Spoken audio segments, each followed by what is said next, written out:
Hi there, it's Denise, denisesanger.com. I'm going to try not to bounce this desk so that the camera doesn't bounce around. And I'm also pet sitting my daughter's critters, and there might be a cat that pops up here. If you see her, her name is Ash. She's a little sweetie. So she may make an appearance, I don't know. I wanted to talk to you today about continuing. I get a lot of questions on menopause after my hysterectomy and what to expect. I believe now I'm 4 years after the hysterectomy. And if you've been watching these videos, you'll know that the first 2 years were a piece of cake for me, you know, but I have started struggling somewhat. Here she comes. I have started struggling somewhat the last 2 years. I'm gonna try to move everything so she doesn't bounce everything. And it's just been really crazy. And one of the things that aggravates me tremendously is my belly. And the only way to say it is that menopause belly sucks. And that doesn't matter whether it was natural menopause for you or surgical immediate menopause as it was for me. The most difficult thing for me right now is dealing with this belly. Y'all know I'm a fitness instructor, and I teach anywhere from 9 to 12 classes a week at the gym, and I may not be going full core, full open throttle on all the classes, but I'm moving. I wish you could see this cat. She's down too low. I might have to show you her when we're done, but she looks all cute over here. For my Tabata and my step classes, and you know, those classes spin, I am going full out on those, so I am exercising just like you would. And then I also have my senior classes that I teach and water aerobics along with yoga. So there's two things that seem to be helping me the most. I'm gonna be honest with you, I'm still off on my nutrition. I am horrendous for eating as often as I should be eating. I'm lucky if I get 3 meals in a day. Most times it just, I know that I should be eating more to boost the metabolism and get everything moving, but it's just very hard for me not only to squeeze it in with my schedule, but to force it in my mouth sometimes. By the end of the day, I still have food left over, and I'm going, I really just don't want to eat anything else. And that's an issue I'm dealing with. So I'm very transparent with you all. I struggle with my nutrition. And working on it. I'm working on it. I'll keep you posted on that. But back to the menopause belly. Tabata has been really fantastic. Tabata is a high intensity interval training workout. It's 20 seconds on, 10 seconds rest, and you do circuits. And I'm telling you, even if you only have 4 minutes in a day, you can get one kick butt workout with Tabata. So I definitely recommend that. And the other exercise is yoga. Yoga, I've always done yoga my whole life. It's just recently that I've gotten serious about my practice, and I now do yoga pretty much every day. I teach it 4 times a week also. I teach a gentle flow, which, don't let the word gentle fool you. Gentle flow is still a very serious yoga practice. We're just moving slower and holding longer.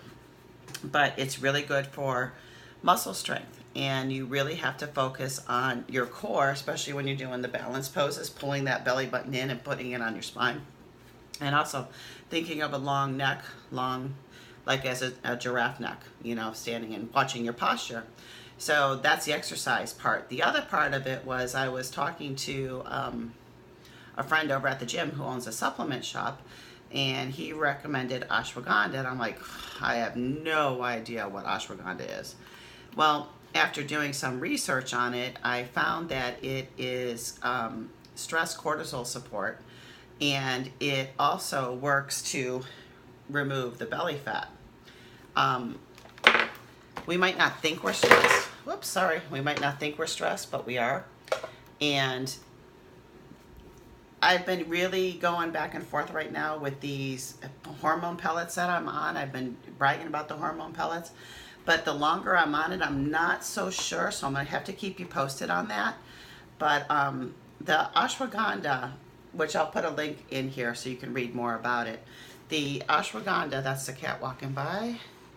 The ashwagandha is, it's a supplement that really gives you the support that your body needs. It's for stress relief, it's for hormone support, it's for cortisol, which is that stress hormone, and what it does is it reduces the cortisol, which can cause the belly to gain the fat right around the belly. I've been taking that now for 2 months, and honestly, it's made a difference. So what I don't know right now is what would happen if I stopped taking the hormone pellets, the Biotin natural hormone pellets, but I am getting hair in places that I'm not supposed to be getting hair, and that's because it's testosterone. So I don't know what to do with that. So you're gonna have to check back. I'll keep you posted on that. But if there is one thing that you should take a look at if you're dealing with menopause belly, I would really recommend ashwagandha. Like I said, I'm going to put the link there to my article that I wrote about it so that you get all the full information. Of course, always do your research. But it's the one change that I've made in the past 2 months that I am noticing positive results from. And my mother, even before she went back to Cleveland, my mom's a snowbird. She hangs with me in Florida. Before she went back to Cleveland, she said, it looks like you're losing weight. I said, oh my gosh, thank goodness, because I'm busting my butt exercising, and and I know I have the issue with my nutrition, which is totally on me. It's totally on me, and I'm a fitness instructor. I'm in the health and wellness arena, and I know that that's not a good thing. So don't say Denise is off. Denise is off on her nutrition. I'm going to be off too. No, you have to do what's right for you. It's something that I really struggle with. I've been one that goes from never being regular eating and never having a weight. Well, I've always had a weight problem, but it didn't seem to matter whether I ate or not, if that makes sense. And if I would just get on track 3 meals a day, I'd be able to drop the weight. Well, it's not happening now, and we all know as we age, our bodies change.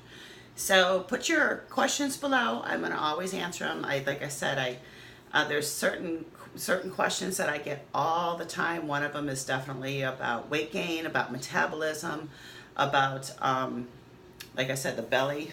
I'm with you, girl. I'm with you. So just keep on keeping on. Just keep pushing through, and we're going to get there on the other end, I promise. So I'll put the link below so you can read some more about it. But I do, at this point, recommend ashwagandha. Take a look at it. And, of course, you have to see what works for you. What works for me might not work for you. What works for you might not work for me. We're all individuals, thank God. There's no two of us the same. And it's just a matter of trial and error. I hope you're having a wonderful day, and I will chat with you soon. Bye. Oh, DeniseSanger@gmail.com. If you want to email me, I get a lot of emails. Pretty much I get 1 or 2 emails daily. Or go to my website, DeniseSanger.com. It is in transition. I'm trying to get it a little bit more organized for you. And, or you can get me on Facebook. Health and Wellness with Denise Sanger, or Healthy Over 50 with Denise Sanger. Bye, y'all.